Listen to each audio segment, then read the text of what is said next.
عن البراء بن عازب رضي الله عنهما قال خطبنا النبي صلى الله عليه وسلم يوم الأضحى بعد الصلاة فقال من صلى صلاتنا ونسك نسكنا فقد أصاب النسك ومن نسك قبل الصلاة فلا نسك له.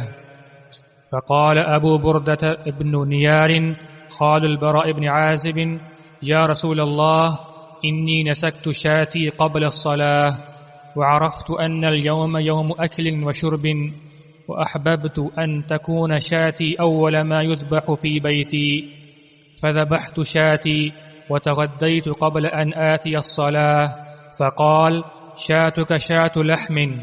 قال يا رسول الله فإن عندنا عناقا لنا جذعة هي أحب إلينا من شاتين أفتجزي عني؟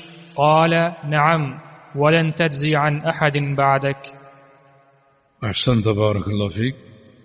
یہ براء بن عازب رضی اللہ عنہ اس حدیث کے راوی ہیں، اور اس حدیث میں بھی عید کے تعلق سے عید الاضحیٰ کے تعلق سے کچھ ضروری احکام بیان ہیں، اور ایک بڑے اہم مسئلے کی طرف اشارہ بھی ہے. فرماتے ہیں کہ خطبنا النبی صلی اللہ علیہ وسلم یوم الاضحیٰ بعد الصلاۃ، نبی صلی اللہ علیہ وسلم نے ہمیں خطبہ دیا عید الاضحیٰ کے دن، عید الاضحیٰ یعنی قربانی کی عید کے دن، بعد الصلاۃ نماز کے بعد، جیسا کہ آپ کا معمول تھا. فقال من صلی صلاتنا ونسک نسکنا فقد اصاب النسک. فرمایا کہ جس شخص نے ہماری نماز پڑھی، ہمارے ساتھ نماز پڑھی یہ عید کی، ونسک نسکنا، اور نماز کے بعد ہمارے والی قربانی کرے، یعنی قربانی دے نماز کے بعد، ترتیب یہ ہو پہلے نماز پھر قربانی، فقط اصاب النسک، اس شخص نے صحیح قربانی کر لی. جس کی ترتیب یہ ہو ہمارے ساتھ نماز پڑھ لی اور نماز کے بعد ہمارے طریقے سے قربانی کرے، اس کی قربانی درست ہو گئی اور اللہ کے ہاں قابل قبول ہو گئی. فمن نسک قبل الصلاۃ، اور جس شخص نے قربانی کر لی نماز سے قبل، فلا نسک لہ، اس کی قربانی نہیں ہوئی اور وہ قربانی عند اللہ قابل قبول نہیں ہے. فقال ابو بردہ ابن نیار، ابو بردہ بن نیار نبی علیہ السلام کے صحابی، یہ براء بن عازب کے ماموں تھے. براء بن عازب صحابی رسول کے ماموں تھے. انہوں نے عرض کیا یا رسول اللہ صلی اللہ علیہ وسلم انی نسکت شاتی قبل الصلاۃ، میں نے اپنی قربانی کی بکری ذبح کر لی ہے نماز سے قبل، نماز کے لیے آنے سے قبل میں نے اپنی قربانی ذبح کر لی. وعرفت ان اليوم یوم اکل و شرب، دراصل میں اس بات کو جانتا تھا کہ آج کا دن کھانے اور پینے کا دن ہے.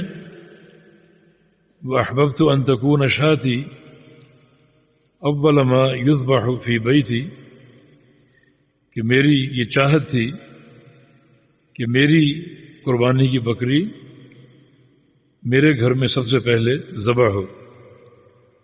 فذبحت شاتی، میں نے اپنی بکری ذبح کر دی. وتغدیت قبل ان آتی الصلاۃ، اور نماز میں آنے سے قبل میں کھانا کھا چکا تھا، کھانا کھا کر نماز میں حاضر ہوا ہوں، یعنی عید کی نماز میں. قال تو رسول اللہ صلی اللہ علیہ وسلم نے ارشاد فرمایا شاتک شاۃ لحم، تمہاری یہ بکری صرف گوشت کی بکری ہے، یعنی قربانی قبول نہیں ہوئی. قال یا رسول اللہ، تو جناب ابو بردہ نے عرض کیا کہ یا رسول اللہ صلی اللہ علیہ وسلم فإن عندنا عناقا جزعة، ہمارے گھر میں ایک عناق ہے، عناق بھیڑ جو کہ جزع ہے، یعنی 1 سال سے چھوٹی ہے، اس نے 1 سال مکمل نہیں کیا. ہی احب الینا من شاتین، مگر اس قدر وہ پلی اور موٹی تازی ہے کہ ہمیں 2 بکریوں سے زیادہ پسند ہے. احب الینا، زیادہ ہمیں پسند ہے، من شاتین، 2 بکریوں سے. افتجزی عنی، اگر میں وہ اب ذبح کر لوں قربانی کے لیے، تو کفایت کر جائے گی؟ قال نعم، فرمایا کہ ہاں. ولن تجزی عن احد بعدک، اور تمہارے بعد وہ کسی سے کفایت نہیں کرے گی، کیونکہ جانور جو قربانی کا ہے اس کی عمر بھی شریعت نے بتائی ہے، اس عمر سے چھوٹا جانور نہیں ہونا چاہیے. تو یہ قصہ آپ نے پڑھا، اس میں کچھ دروس ہیں، کچھ فقہی احکام ہیں، اور سب سے بنیادی مسئلہ یہی ہے کہ بقرہ عید میں قربانی عید کی نماز کے بعد ہوگی، اور اگر کسی شخص نے عید کی نماز سے قبل اپنا جانور ذبح کر لیا تو اس کی قربانی قابل قبول نہیں ہوگی، اور اس کو اس کی جگہ دوسرا جانور ذبح کرنا پڑے گا. طبرانی کبیر میں یہ روایت موجود ہے، اور اس میں کچھ چیزوں کا اضافہ بھی ہے. یہاں آپ نے پڑھا کہ ابو بردہ بن نیار نے یہ خواہش ظاہر کی تھی کہ میں سب سے پہلے اپنی قربانی ذبح کر لوں. طبرانی کبیر میں اس کا ایک سبب بیان ہے کہ میرے پڑوسی سب کے سب غریب ہیں، تو ان کی یہ چاہت تھی کہ آج کے دن ان کو انتظار نہ کرنا پڑے، اور ان کی قربانی کا گوشت جلد تیار ہو، وہ خود بھی کھائیں اور جو ان کے غریب پڑوسی ہیں ان تک بھی جلدی پہنچ جائے. کیونکہ رسول اللہ صلی اللہ علیہ وسلم کا فرمان ہے کہ یوم النحر یوم اکل و شرب، کہ قربانی کا دن یا قربانی کے دن کھانے اور پینے کے دن ہے. تو یہ غرباء اور فقراء جو ہمیشہ کھانے کو ترستے ہیں، کم از کم آج انہیں انتظار نہ کرنا پڑے اور جلد ان کو گوشت جو ہے وہ مہیا ہو جائے اور ان تک پہنچ جائے. یہ ایک نیک جذبہ اور ارادہ ان کے دل میں پنہاں تھا. چنانچہ اسی کے تحت انہوں نے جلدی اپنا جانور ذبح کر لیا اور جلد اپنا گوشت ان کے گھروں میں پہنچا دیا، ایک نیک جذبے کے تحت. مگر رسول اللہ صلی اللہ علیہ وسلم نے کیا ارشاد فرمایا کہ تلک شاۃ لحم، یہ قربانی نہیں ہے، یہ خالی گوشت کی بکری ہے. کہ آپ نے جیسے عام جانور ذبح کرتے ہیں، گوشت کھاتے ہیں، کھلاتے ہیں، اس طرح آپ نے کیا ہے، قربانی آپ کی قبول نہیں ہوئی. آپ اندازہ کریں کہ جذبہ کتنا نیک ہے.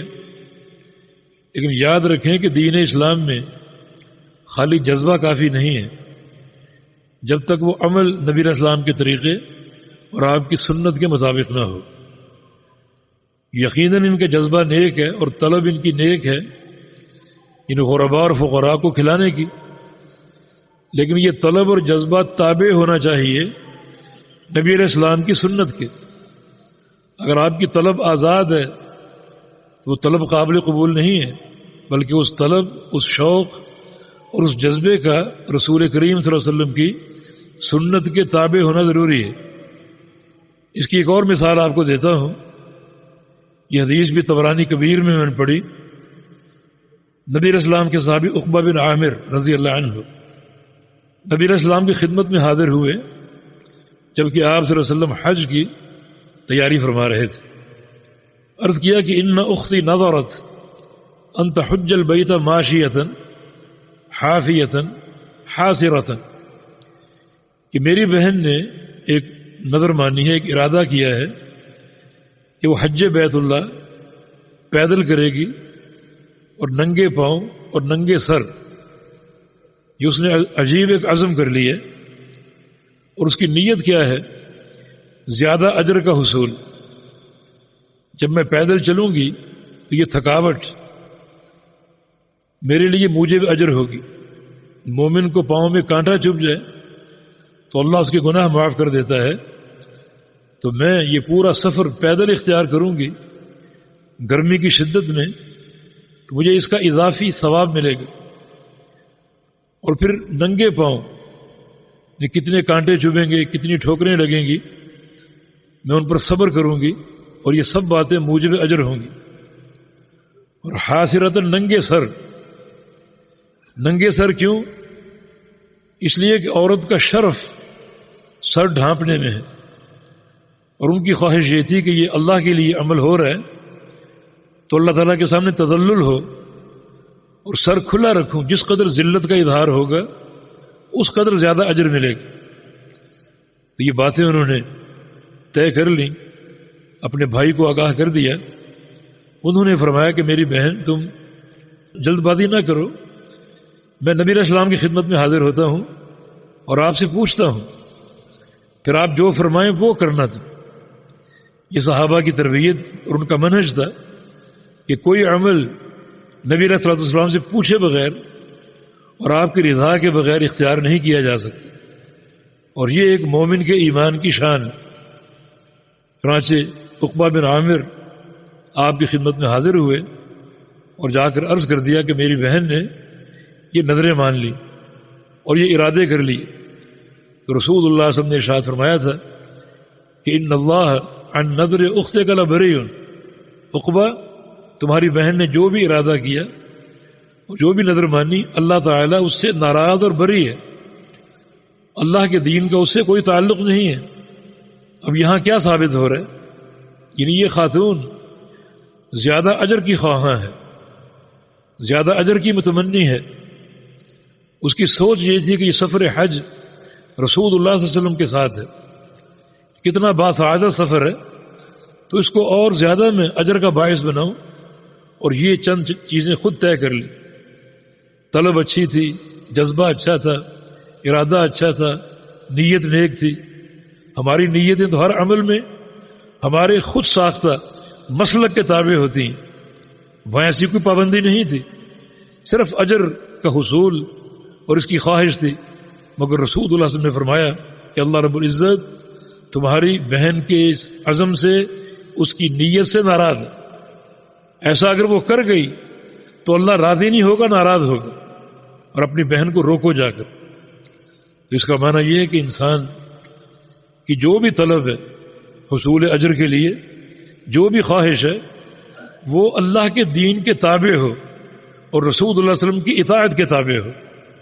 لیس بامانیکم ولا امانی اہل الکتاب، جنت کا داخلہ تمہاری پسند اور تمہاری خواہشات پر نہیں۔ ایک عمل آپ کو اچھا لگتا ہے، آپ کو پسند ہے، اس میں حرج ہی کیا ہے؟ اس پر جنت آپ کو نہیں مل سکتی، بلکہ جنت کے داخلے کے لیے برہان چاہیے، اور وہ برہان رسول اللہ صلی اللہ علیہ وسلم کی اتباع ہے۔ تو یہ اس حدیث کا واضح درس ابو بردہ بن نیار کے اس عمل کے تعلق سے۔ جی